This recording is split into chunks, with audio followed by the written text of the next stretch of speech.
Bonjour les élèves, on se retrouve pour l'objectif 3, utiliser un tableau de proportionnalité. Et on va faire ensemble l'exercice 3 pour bien démarrer.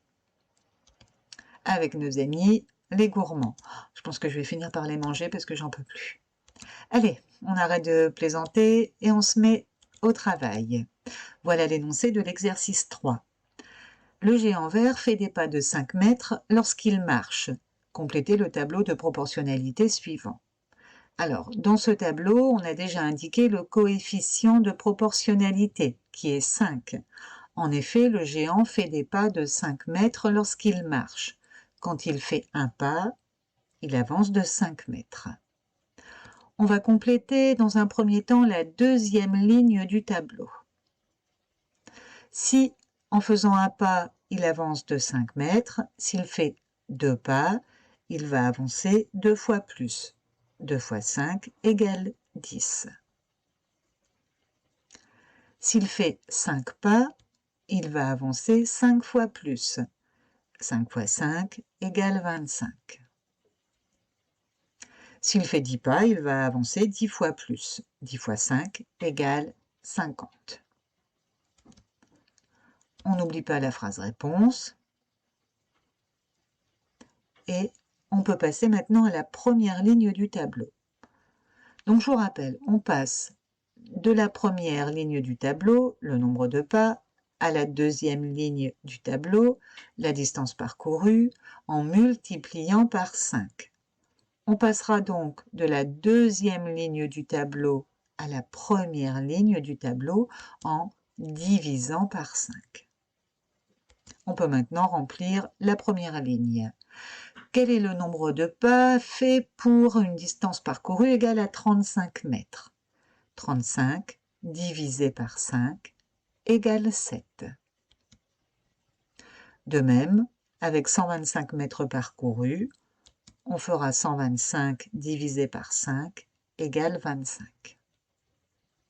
On n'oublie pas la phrase réponse. Et voilà, on a fait cet exercice 3. Alors, je voudrais revenir un peu sur cet exercice pour vous montrer qu'on peut se servir du coefficient de proportionnalité dans ce tableau, mais on peut aussi utiliser les méthodes qu'on avait vues précédemment. Je m'explique. Voilà, pour remplir les deux premières colonnes du tableau, j'ai utilisé mon coefficient de proportionnalité. Mais maintenant, pour remplir la colonne avec 10 pas, je peux aussi remarquer que pour passer de 2 à 10, on multiplie par 5. 2 fois 5 égale 10. Si je multiplie par 5 mon nombre de pas, je vais multiplier par 5 ma distance parcourue. 10 fois 5 égale 50. Alors, on retrouve exactement le même résultat que précédemment, heureusement. Alors, on continue. Maintenant, on va s'occuper de la colonne avec les 35 mètres. On remarque que 10 plus 25 égale 35. Donc, on va ajouter le nombre de pas correspondant. 2 plus 5 égale 7. Vous voyez, c'est encore une autre façon de trouver la valeur 7 de tout à l'heure. Et pour la dernière colonne, alors si vous vous souvenez, tout à l'heure, on avait fait 25 divisé par 5.